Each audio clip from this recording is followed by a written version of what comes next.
I've always felt I can stand up for someone else, someone's being taken advantage of, or someone's being mean to someone else. Welcome to the Human Design Projectors Society podcast. I'm Zette Harbor. Join me as we explore and dive deeply into the brilliance, the beauty, and the power of what it is to be a projector.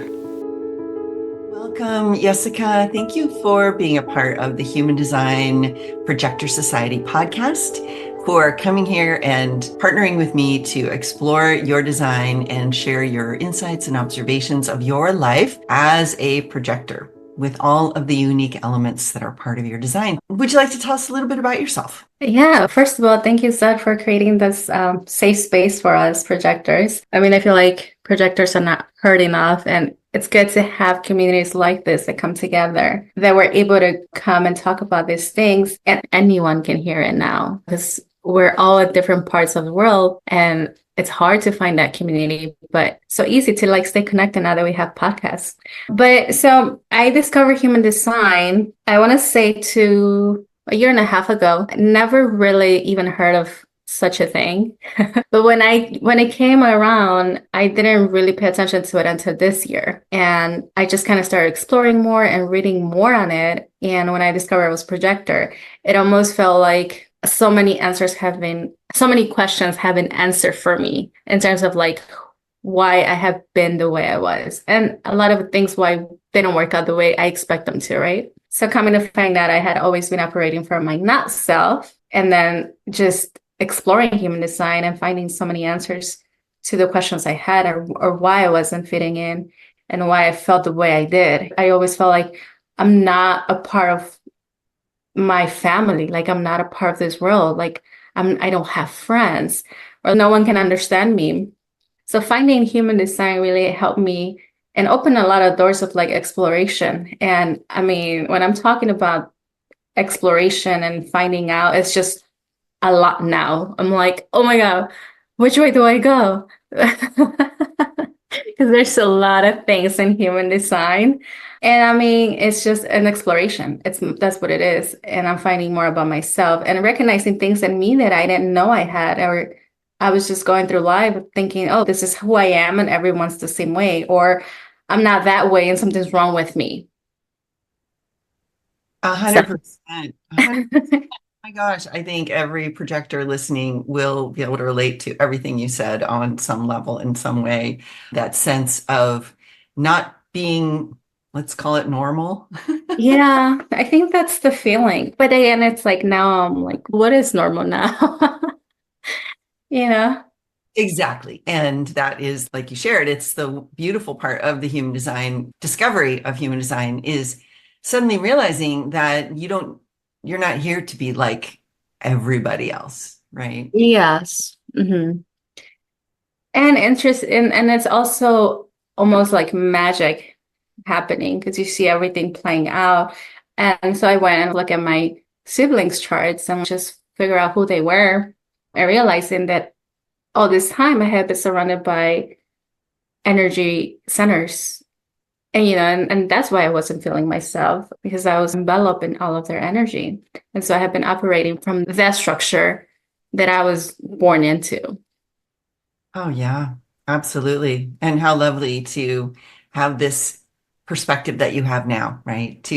Especially with your profile of the 1-3, being able to gather all these details and create some sort of a more secure foundation from which you can engage with and perceive and understand the world around you, right? As well as yourself. Yes. And for some time, I didn't understand why I didn't feel in my body, why I didn't feel safe. And I think I had always been looking for that, but I didn't understand why. I just felt like something's wrong with me. I even thought I'm just a child still. Why I don't feel safe anywhere. But then finding out my foundation, I have to have a solid foundation for me to even feel safe and start the work. I understood okay, so there's really nothing wrong. I just need to feel safe in my body and start that work. Yeah, beautifully said. I'm excited to start opening up the various aspects of your design.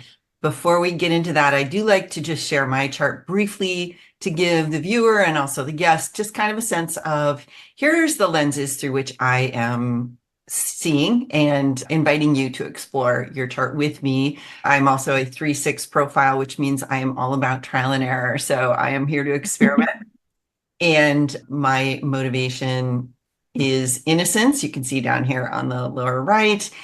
And so that's been the beauty of creating this Human Design Projector Society and podcast, is that for me, it is a purely innocent and really just joyful and filled with recognition of the beauty of the projector design and destiny, and to offer this as a way for us to all discover together what works and what doesn't.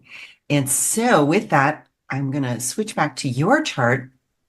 And so I think you've started to really share beautifully with us, like the sense of not being, let's say, a generator, because we know that almost 70% of people right now are generators. So we're surrounded by that sacral energy and that very busy generator-ness. Yes.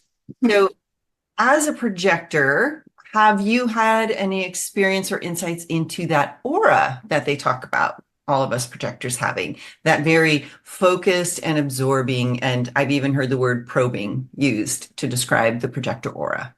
I have. It's interesting because, I mean, not knowing I was a projector, I had been experiencing some of those moments, right?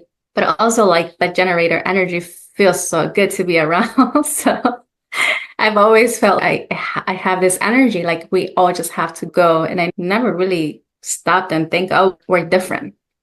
Until recently, when I discovered human design, is when I started observing the projector side of me and how my aura was very penetrating. And it's just like it's focused and only one person at a time. And I can see that even playing out at work as well. For example, at work, I was always, I want to direct people, but I can only do one person at a time. Otherwise, I feel overwhelmed. And it's almost like anxiety that I will feel. But to me, it was always like something's wrong with me, not that it's who I am. And I'm a projector and I need to focus on one person. Otherwise, I do feel overwhelmed. And so now, the way it's come up, I respect that more now and I see it play out more. So, for example, like when I go out or even at work, I don't initiate things. I try to kind of stay in the background because even though I'm in the background, I'm still being observed, right? And like my aura is still like speaking and doing the work for me. And I do see it. Sometimes I'll get invited, or sometimes they recognize me and they see me, and then sometimes they don't. But it's okay because I feel like it's all of the mechanics and all the energies are working the way they should. And if it's not for me, it's just not going to be for me, right? But I do see how being a projector and being focused only on one, now that I understand that, has helped me because then I don't feel so isolated or bad about not speaking up or not. Because I always feel like I want to talk and I want to share, but then it goes unnoticed. And it happened to me a lot. But now I'm like, okay, after finding out I'm a projector, there's boundaries to that. And it's beautiful to not have to try or not feel like you're doing a lot of extra work because it's still happening in the background, even if we don't see it. Yeah, beautiful explanation of that, or sharing of that. Thank you. I want to briefly pop over and notice that for you, your motivation is the first color, fear. And that is really an additional layer of that first line energy of getting to the detail, getting to the bottom of the details, right? Getting all the details, researching, investigating, creating that secure foundation, knowing what is absolutely essential for survival goes along with that motivation. And Ra has spoken pretty clearly that for us projectors and also for reflectors, the motivation is an incredibly powerful discerning tool. And so for generators, it's just know your strategy and authority, respond and follow your authority, right? And for them, it's either an emotional authority or it's a sacral authority. And for us, first of all, there's 5 different authorities that projectors can have, as well as so many different intensities of openness or definition. And also this being recognized and invited, which we're going to step into now, the strategy, I don't know about you, but pretty much I feel like we projectors get invitations all the time. It's just how do we know what is correct or not correct? And that's where Ross says the motivation is an incredible discernment tool to say, is this supporting me in staying in alignment with that motivation? And so, with that, I'd love to invite you to talk about your experience of waiting for the recognition and invitation. You really started to tap into that when you were talking about like hanging back and seeing who notices you, right? Tell us more about your experience of that waiting for recognition and invitation. That's been rough, especially because I'm so used to, I mean, I've only been in my experiment for about 6 months now. It's getting tougher because then anxiety starts to like creep in and the mind starts to say, again, that fear. I feel like my mind is connected to the fear, right? Because then I start making up stories and then it's that fear that creeps in. And if you wait too long, my mind's telling me, right? What if you're waiting and never, and like the invitation never comes around? Or what if you just lose on time or lose on this opportunity? So it's the mind that starts kicking in. So I've been exploring waiting for the invitation more so now, but I'm still having issues. I do understand, for example, so my partner's another projector. He's a 1-3 as well. So that works out very good because he invites me and then I'll invite him. And we're both projectors, so we both understand each other. So in that sense, it's been easy to practice with him. But when I go out into the world, it's really hard. It's really hard because you see all the dynamics, all energies playing out together. And it just feels like you kind of lose yourself in all of that. So it's been really hard for me to just even wait when I go out and talk to friends. They could be speaking and I just stay quiet. And then something in me is you have to talk. You have to talk. You have to be a part of them. You have to. And it's so hard to just wait. It's so hard to not speak or not say anything and just observe. So I've been playing around with just waiting. I do, but I always end up feeling like I didn't say what I needed to say. So it's been really hard. Yeah, thank you for sharing that. I think that we all projectors all resonate with that experience on from different points of view. The especially initially, the real pain of not being able or not feeling able or having permission to keep throwing ourselves out in front of people, because I certainly know that I spent decades doing that, trying to throw myself out in front of people in a way that would show them so they could recognize me and then Mhm. invite me and then appreciate me. So that initial pain of, but if I don't keep doing what I've always done, even though it never, almost never, right? There was maybe Mhm. once in a while where it would actually work and that would be like, yay, this is working. Whereas letting go of it completely is an incredible challenge, and going through those fears and emotions. And just noting in your design here, I mean, first of all, just that your definition, your splenic definition is mostly unconscious for you. And so that splenic authority, the way it speaks to you, that is already, I think the splenic is a very challenging authority, right? Because it's moves so quickly, it's instantaneous and it's there and it's gone. And having the layer added of it being mostly unconscious, that's got to make it even more challenging to be able to connect to that instantaneous intuitive wisdom. And you were mentioning about feeling like you're wanting to speak. And I can see here, again, this channel that connects your G to your throat, the 1333, the channel of the prodigal, a design of a witness, is again mostly unconscious. And so, how you're going to express your identity and direction and is that help people make sense of life and give it meaning, or help you make sense of life and give it meaning, like that's just going to emerge in its own on its own in a cycle, and you don't have a conscious way of actually even directing that, right? So what you're describing, I feel like makes sense on a lot of levels with your design. You don't have any channels that are entirely conscious, right? Right. And I'm trying to make a lot of things conscious. but then I can so easily get lost in my own, I was in my own head. For example, the splenic authority, I know it's there. I've experienced it, but it's not very conscious. I can go throughout my day and try to make it conscious, but it's harder. It's really hard. But when I do, I realize it after it happened. And then if I don't do what the splenic was saying, I'm like, oh, that was my splenic. And so I catch in little instances like that, but it's been really hard. Yeah, that makes sense that it would be hard. And it also makes sense that you would catch it after the fact, right? Mhm. So that's when you notice something that was emerging unconsciously from you. And just looking at all the activations, first of all, you've got 6 activations in that channel. So there's a lot going on there with those different planetary influences, right? You've got the 28 in your unconscious sun. It has a lot to do with who you're here to be and the light you're here to shine, right? And then you have the unconscious 28 in your unconscious Venus. So it's your values, your sociology.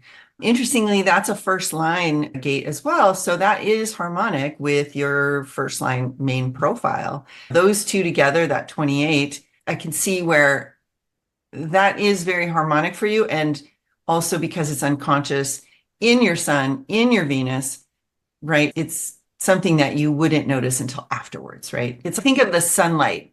We don't notice it before it happens. We notice it right after it. Yes. Hmm. Then you have your gate 38. It's in your unconscious Neptune and also your conscious Neptune. And so Neptune is just really veiled from us anyway, for the most part, right? It has to do with Hmm. intention and spirituality. So now you've got that gate having veiled energy from the planets, from your 2 aspects of your design, your unconscious and conscious. Then you've got it in your Uranus, which is your unusualness, and it can bring chaos or order, right? Again, these are very distant planets and not really necessarily something that maybe is going to pull this very quickly to mind. Now, you do have the 38 in your Mercury. So let's just pop open that gate there. That's gate 38 opposition, the gate of the fighter, the ability to preserve individual integrity through opposition to detrimental forces.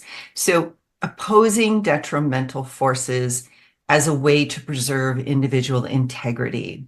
And with the line 1 energy and that personality Mercury of qualification, it says tempering opposition based on the circumstances.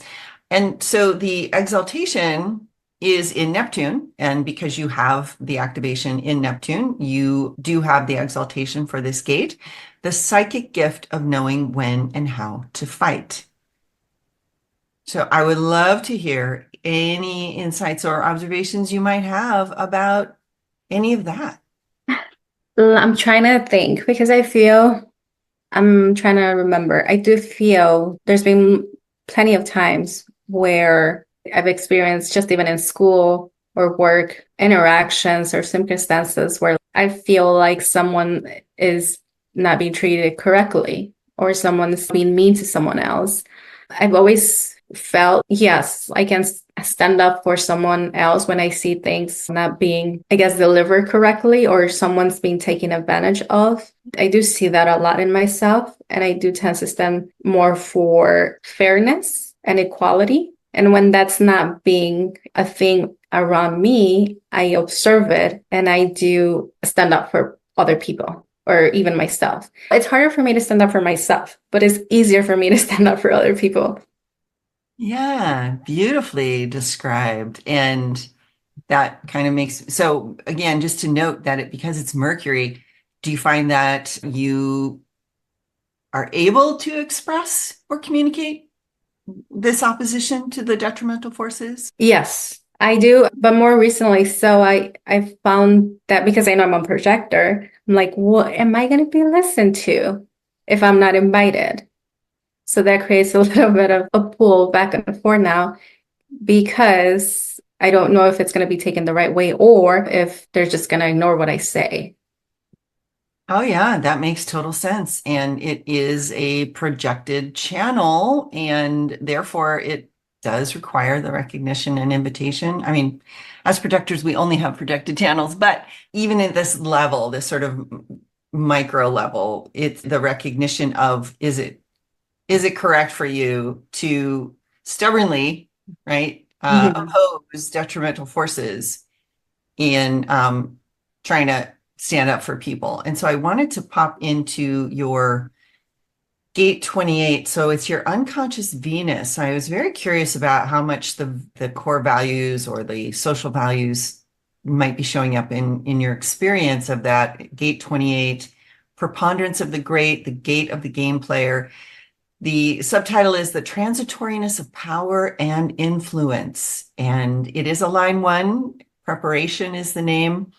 It is detrimented. So an intuition for detail without the potential for application. Yeah, I know. So when we really go, I know what each of those words mean, but what the heck does that sentence mean, right? Yes. Just, yeah, it speaks to the fact that it's in the splenic center, right? So it's intuitive. It has to do with something about details that may not actually have the potential for application, right? Mhm. You may have an intuition for detail. And I just, perhaps as you described, I don't know if anyone's going to listen, right? Mhm. That's without the potential for application, possibly, right? Yes. I mean, I do see that often with my design or myself, in myself. I will get like ideas. I'll get hits of intuitive hits of maybe, maybe things need to be done this way. But then without the proper invitation, I just feel like it's a dead end. Yeah, that makes total sense. And the other place where you have the 28 is in your design sun, as we said. And so for that line three, it's called adventurism. And the subtitle for that is unfounded risk taking. So in your case, there's neither exaltation nor detriment. So there are times where you may feel an intuitive caution in risk taking in times of struggle. So perhaps you are more cautious about taking a risk if there's a struggle, or you might have intuitive rationalizing of risk taking in times of struggle. So maybe when there are times of struggle, you're able to rationalize why it's okay to take that risk. Yes, it's both. I can see how both have played out in my life. But if when I'm in, I guess, gate 28, when it activates, I rationalize a lot more. But that's when I let the mind get in.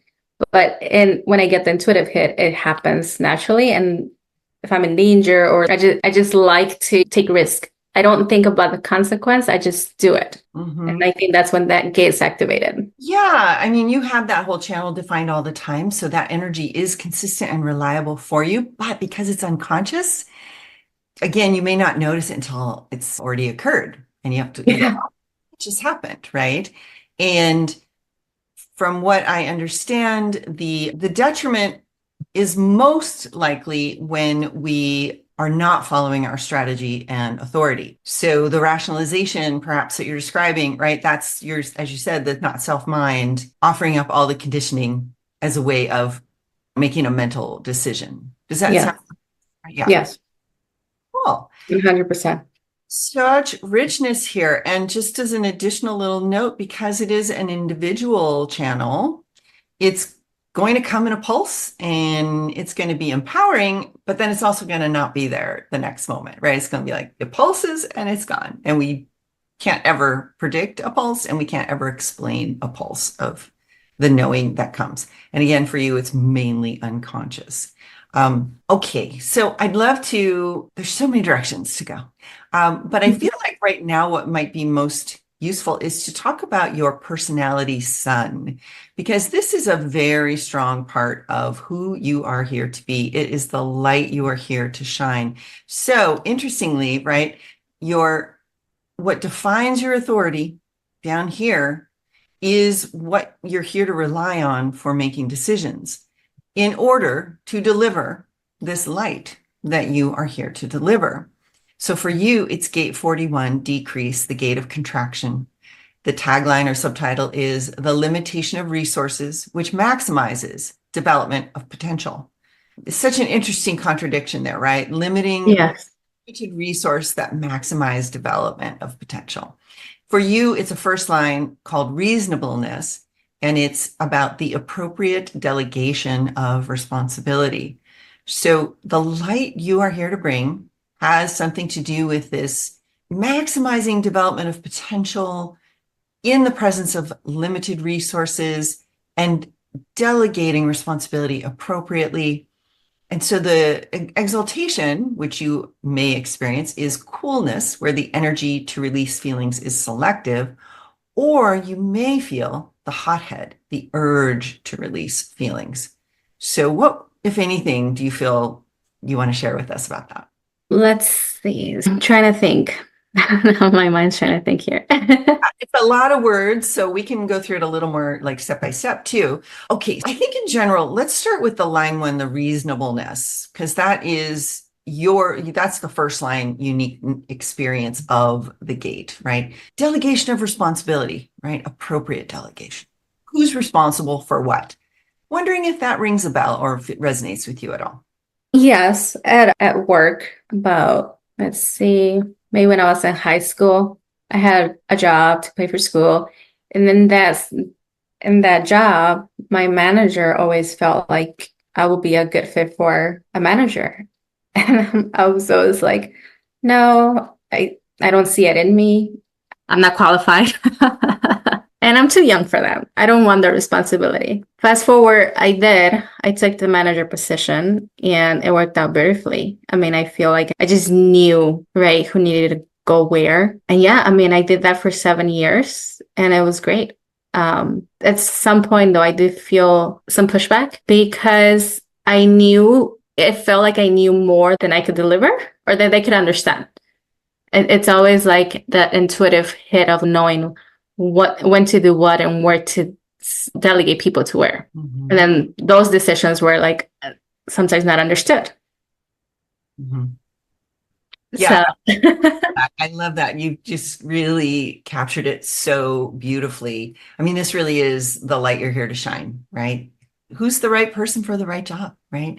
Who's going to fulfill this responsibility the best way? yes. And then your splenic authority gives you that intuitive sense of, particularly because it is your unconscious sun, right? In partnership with your conscious sun, it's unfounded risk taking, adventurism. Interesting words there. I don't know if that resonates with you at all in relation to the work situation you've just described for us. Adventurism. Maybe the part where I just want to try things differently, not follow a set structure every day, but change things around, make it fun. That might be where this gate is showing up because I do like that. Even like when I'm working with teams, I like to change things up and not have people do the same thing over and over again, but delegate things differently on specific days. And what I found out is also some people don't like that. They just like things to be a certain way every day and do things over and over again. And that's boring to me. I don't like that. That makes total sense. So for some, that's a risk they don't want to take, is an Yeah. experience. And so for someone else, it may appear like unfounded risk taking because they look at you and go, why are you doing this? But that doesn't mean it's unfounded to you because you're following your intuitive wisdom, right? Mm-hmm. That's awesome. I love hearing that. So now we're going to look at your personality earth, which for you is gate 31. It's called influence, the gate of influence. The subtitle is the law of friction, whether active or passive, that engenders transference and thus influence.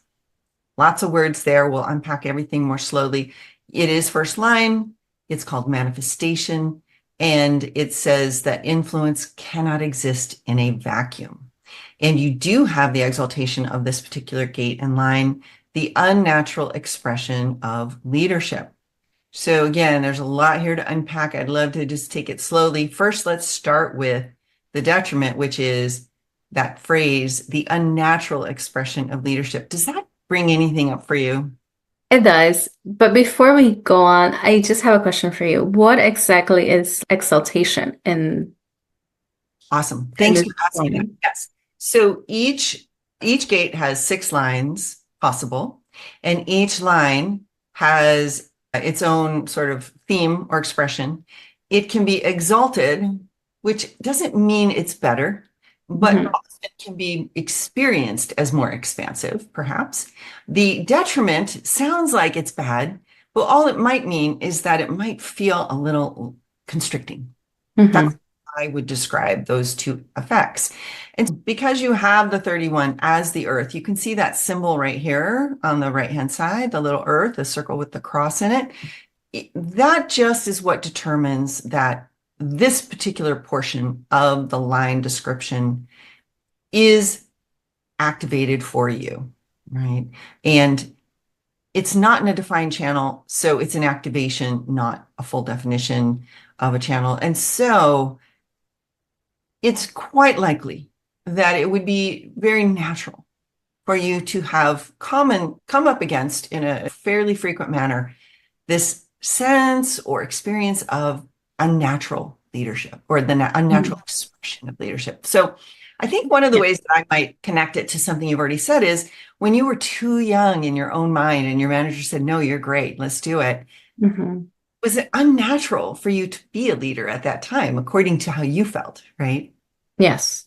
I do feel like a lot of the times I'm put in positions of like leadership, and I always feel like, why? But then I find out, okay, no, this feels great.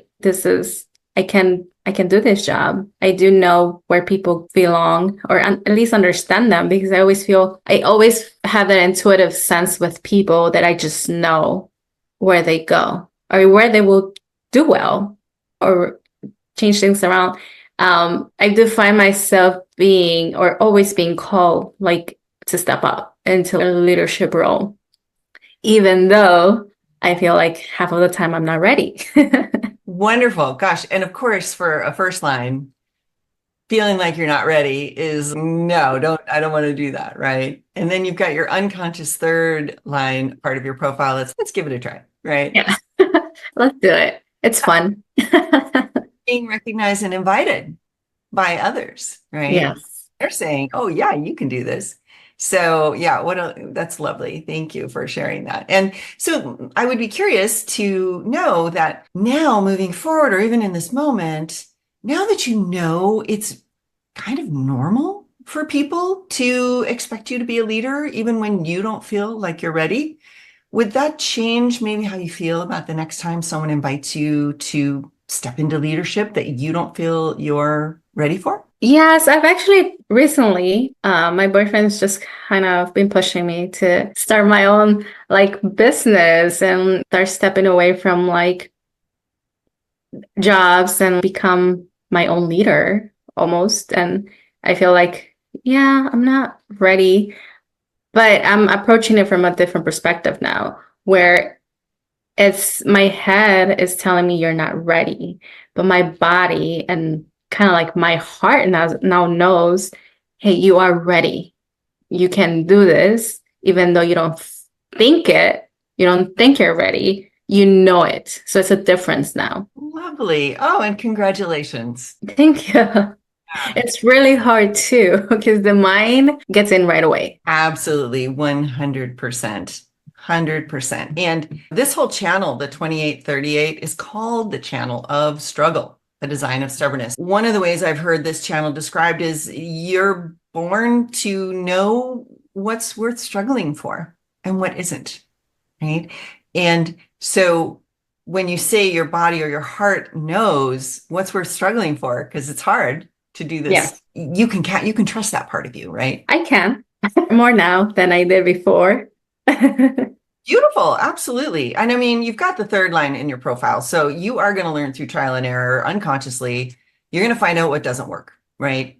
So with that, let's just pop over here and talk about your profile. You are a 1-3, and that first line is called an investigator, and the third line is called the martyr. And so the investigator really wants to get to the foundation, like we've talked about. It wants to gather all those details, research, study, just set that secure foundation. And then unconsciously, there's your body's going to go, let's just see how it goes. Let's just test it out, because the martyr is really about living life through trial and error, being adaptable. And third lines even have a built-in resilience to help us, because I am also a third, I have a 3-6, to help us deal with the fact that we're going to bump into things a lot and potentially even experience some crashes and things like that. Yes. Hmm. So fortunately, the third lines do have the built-in resilience that can help us. So one, know that no matter how many times you either fall down or run into a wall, you're made to do that. That is correct for you. And that there is this innate sort of tension in terms of expecting how life will be. Your conscious first line is like, no, we could put everything in order. We could get everything set up. We could let's just don't move until we know everything we need to know, right? Yes. And your third line's, let's go. Yes, it happens every single time. No It's surprise. It's not a surprise. And congratulations, you're profile correctly. Tell us more about it. I think it's fun when you're aware of it, but when you're not aware of it, that's when it creates a lot of issues. But yes, so it's a complicated pairing, I would say, very complicated, because my one is always wanting to be perfect, to explore, to investigate everything, to know everything very well, where I you can master it. But then my third line is always, okay, you know that little bit enough of this, so let's go have some fun. Let's put it to action. Let's explore. And my one is always, but you still need to learn more, or you still need to dig more, right? So it's always that pull and push happening within me, always.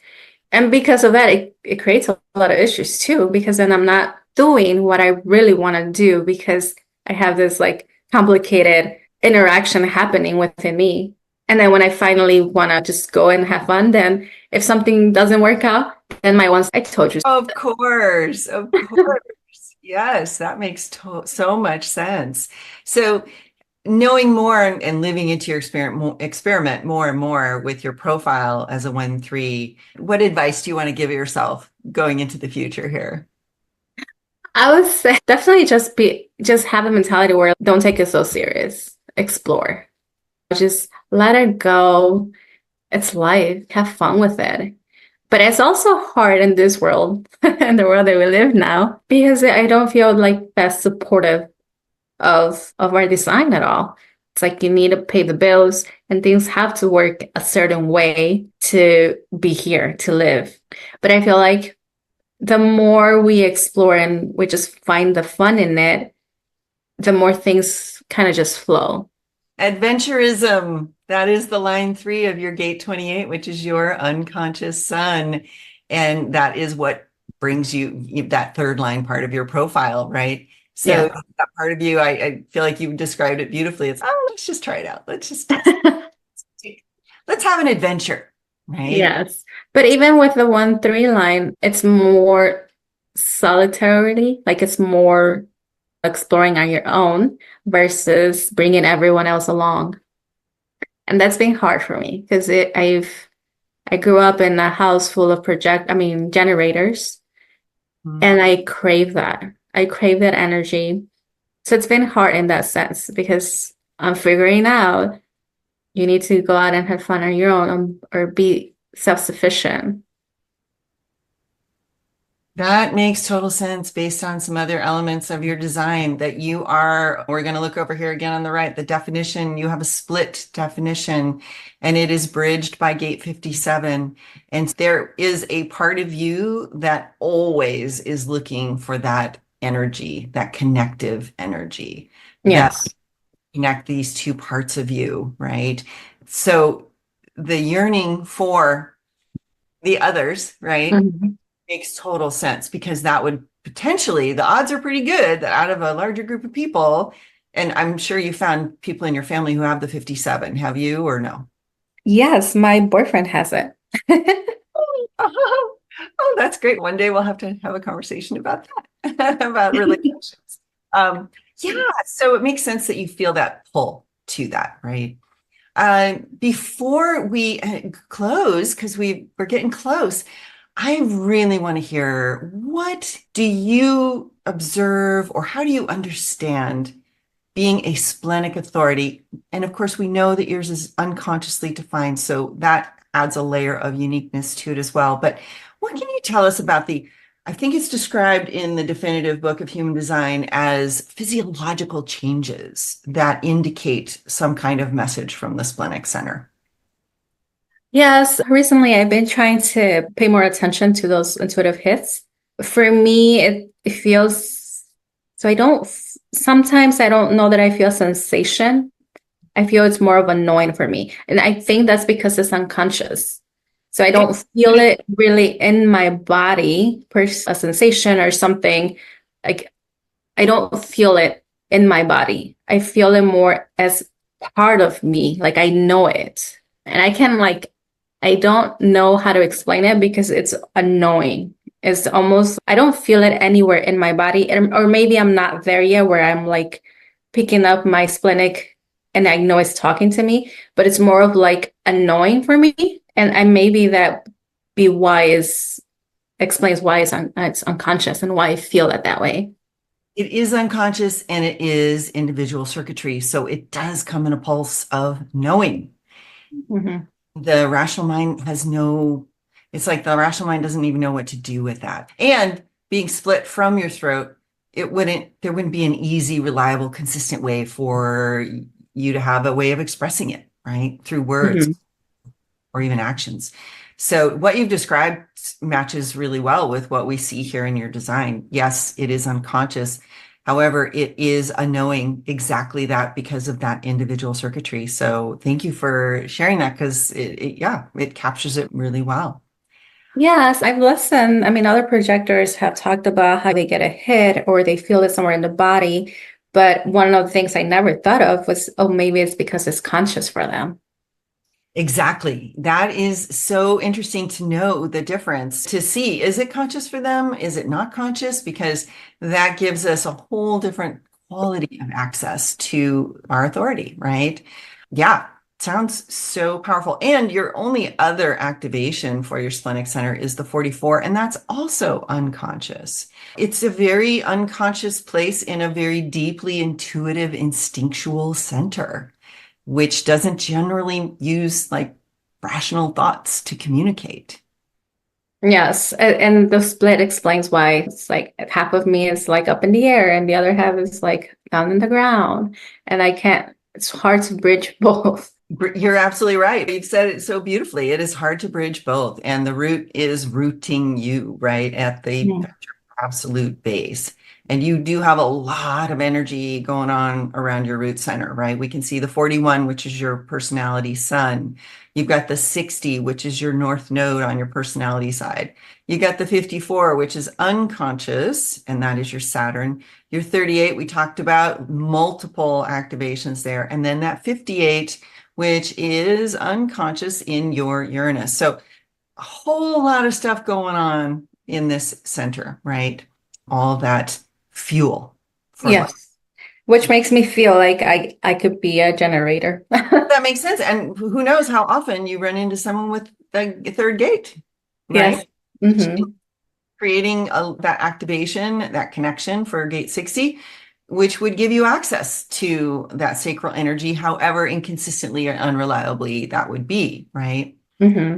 All right, let's see. Oh, I think not the only, there's so many ways to go, but one of the things that might be fun is to take a look at your conscious moon. Now, the influence of the moon is here, it's going to be the focus and the drive that you may experience in life.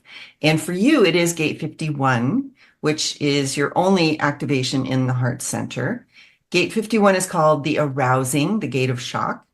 It's the ability to respond to disorder and shock through recognition and adaptation. It's a fifth line gate for you, and that name there is symmetry. And again, because you don't have either the planet in the exaltation or the detriment, it may be possible that you might experience either version of this. So the perfection of the warrior ego through instinctive adaptation, or the egoism to indulge in victory and lose vigilance. So again, lots of words that I know. So let's just start with the gate of shock aspect of this, right? This moon energy in you The fifth line energy is also very much about people projecting on you. People project onto fifth lines, and they generally project that they're either going to be the savior or the heretic, burn them at the stake kind of thing. So be curious to know, do you have any observations of your own life where perhaps people have projected upon you in a way that's either shocking to you or you've been shocking to them, and it's created maybe some disorder? And yeah, anything you might notice about that. Yeah, I feel like I've experienced many times this energy. It's happened mostly with my relationships, right? For example, it's just always some of my relationships have always kind of ended out of nowhere, and it's a shock. Mhm. So yeah, it's just like, what happened. It's everything was working out beautifully, or so I thought. And then out of nowhere is like the shock of we're no longer together, or even friendships. It's they come in, it's we get along very well. Out of nowhere, we just lose touch. It's almost like we never talked before. That And is a shocking change, isn't it? When you've been really close to someone and suddenly they don't even recognize your existence anymore, kind of thing. Is that right, what you're saying? yes. Yeah, I mean, that is very shocking, right? But even like just experiences throughout my life, I've run into many experiences where it's just a normal day and out of nowhere, like something like you're saying might be projected onto me and it's like a shock out of nowhere. Hmm, hmm. Yeah, that's a wonderful awareness to carry forward is this is natural for your design. I Sweet. mean, and then there's I don't want any more shocks. the good news is it's normal for you, and the bad news is it's normal for you, right? And my sense is that it's never that you're going to not feel shocked. It may be only that often when things happen that we don't feel good about, our first instinct is to like, oh, I don't even want to look at that. Or then we start obviously explaining to ourselves what we did wrong or what they did wrong or blah, blah, blah. So if now that you have experienced even more expansion around your awareness of this part of your design and know that it is a pretty driving force in your life, think of the power the moon has on the oceans. It moves them, right? It's like moving the whole planet Mhm. away. So that's the kind of thing. This is moving your inner tides, okay? And so there will always be an ebb and a flow of shock in your life. And it does say here that your warrior ego, which is a beautiful thing, there's the possibility of perfection through instinctive adaptation, which Mhm. you're also built for, right? You're a splenic authority and you're a third line in your profile. And part of your splenic definition has third line. So, like, instinctive adaptation is like your middle name, right? Yes. And now that I know it, I'm aware of it. I'm like, okay, when's the next shock? When is the Exactly. next one coming? Right. And so, I mean, we all spend time chattering to ourselves about things we could have done differently. But for you, you have full permission to never do that again if you don't want to. Yes. All right. Is there any other part of your chart you would like to share some thoughts about with us?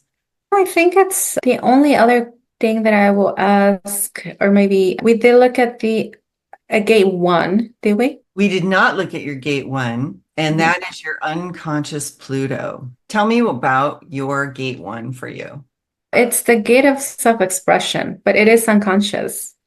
Mhm. And I have a very hard time expressing myself. And I find it even more confusing because I have all this energy. And then, yeah, I can release it by exercise or even like walking or just physical exercise. But sometimes I want to talk. But being a projector, I can't just go and start a conversation with anyone because I might not be recognized and I need to feel invited. So, it's been really hard, not just in that sense, but also to like even express myself. And it's again a fifth line, that gate for you. And again, that fifth line is always going to attract projections from others that will Mhm. either be very pleasant and positive or unpleasant and negative. And you don't actually have to do anything to make that difference. It's the other person's projection upon you. And so this fifth line has the energy to attract society. So again, it's attracting, right? Society and these projections from others.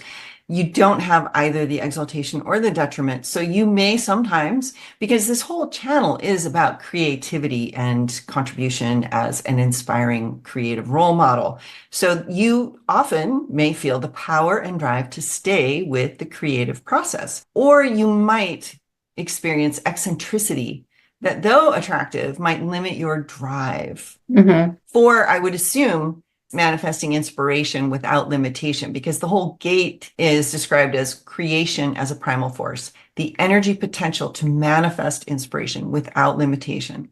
So that gate does want to manifest inspiration without limitation. It wants to get that up to the throat without anybody or any energy stopping it.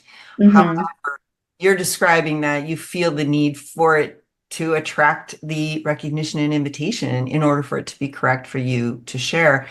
You potentially here might consider looking at some sort of creative process that you may turn to in those moments. I don't know, are there any particular creative outlets that you already enjoy? No, not at the moment. Okay, wonderful. Perhaps consider experimenting with some creative processes, particularly because you're saying this, you want this to be expression. The first thought that arises for me is perhaps this is a place where you could begin writing, right? Mm-hmm. Or if it's more comfortable or feels like it has more energy for you, turn on your notes app on your phone and just voice record and voice dictate, right? Mm-hmm. Particularly because you do have the throat connection here with that 1333, but again, mostly unconscious. And so the one is in an individual channel. So that individual channel is going to come up in a pulse, or it's going to be gone in a pulse, right? So you're going to suddenly feel this, oh, I got to talk. I got to get this out, right? And that's going to rise or emerge and disappear on its own. It may be helpful, again, to just give yourself the outlet for a place to put that expression. These days, like a blog, a YouTube channel, certainly your own journal would be great too, right? And as far as like a blog or a YouTube channel, it's completely correct for you to show up as according to your authority and in partnership with your design to communicate, right? You're not forcing anyone to listen. A lot of the people who might come across it are going to be generators. They have the choice to respond. Another projector might recognize something in themselves in what they're hearing in you, and then they will give their focused and absorbing attention to what you're saying. So I'm curious how that lands for you, that kind of idea. Yeah, no, that is ringing a bell because I do feel not that I do automatic writing or things like that, but I went into a few months ago. I really craved like the writing and just things will come out of me and I'll just start writing them. And then I'll go back and look at it and I'm like, wow, that's really good. I need to share this or I need to post this. But I never actually did that. And that makes total sense because your throat and G center definition is isolated from your splenic authority and your root energy there, right? You also have the 43, the gate of insight in your conscious Pluto. So for achievement to be maintained, a new order must be fairly established. The new order might be you communicating your insights through this creative pulse, which again, the 43 is in an individual channel. It's going to come in a pulse, these insights. And so the order that may be established might be that you have a blog or YouTube channel and maybe you don't even share it. You let the world find it if it's correct for the world to find it, kind of thing. Like you don't have to put pressure on yourself to prove or achieve in that way. So with the Pluto, you have a line 2, which is called dedication. Unique mental habits and thought processes which promote insights. So Pluto is our lifelong learning. It's the truth and transformation. It's finding light in the darkness. It does take a lifetime. And so it makes complete sense that for you, this is kind of a driving feeling of, both of your Plutos are about expression in their own way. The 43 is unique insights. And you can see here, it's pointing at the throat. You don't have the 23 activated, but that 43 wants so badly to get those insights. And 43 is all about like unique and kind of almost weird insights sometimes, right? It's Yeah. no one ever thought of, right? Yeah. So that's going to want to get out to your throat. And then on the other end, you've got this unconscious Pluto. So you've got your two Plutos like going in the throat, like, let's get this stuff out. And yet, I really want to encourage you to give yourself loads of grace because this is your lifetime's work. So you can start anytime. You can start now, you can start later. But the truth is that it's going to be over your lifetime that the transformation that's available to you through these two gates will emerge into your life. Okay. Yeah. No, thank you for that. That rings a bell because yeah, I have been thinking about just like how do I want to express myself? Because I also don't want to push it. As a projector, we want to wait for the invitation. But the way you explain it, or just maybe start even posting these things on the blog, as long as I know it's at a place where anyone who needs to see it or read it will and can, and I'm not there for with any expectation of growing or getting the attention. It's more of getting it out there, getting it out of my system. Absolutely. Letting your light shine in the world, letting your voice have a place where it feels like it's got a home, in no way contradicts being a projector and waiting for recognition and invitation. And by giving your creative expression and your unique insights a first line, like a platform, a secure foundation, a place to go, then you can do the third line experimentation with it. And you just see how it goes, right? Yes. Yeah. And you already have the definition between the 1333 from your G center to your throat. Again, mostly unconscious, but it's called the channel of the prodigal, a design of a witness. And it really is so very much about, it's in the collective abstract circuitry. So it's going to be in cycles and it's about sensing. This one is about, the 13 is called the listener. Here, I'll open it up. The gate of the listener, the fellowship of man, universal ideas and values in an ordered framework, which inspires humanistic cooperation. So lots of words there, but the experience that I have of this, because I also have this gate unconscious with this exact line, line 2, bigotry. And I also have the 43. I have the full 4323. So I have unique insights that pop out of nowhere, right? And they want to be expressed. And there's also the capacity for me to kind of gather up these universal ideas and values, put them in some sort of ordered framework, whatever that means. And through doing so, I may inspire humanistic cooperation, right? But it's up to the people to find it for whom it's correct. Yes. It's making sense of the past, of our stories from the past, and finding out that life does have meaning and that, in fact, it all does make sense in the end.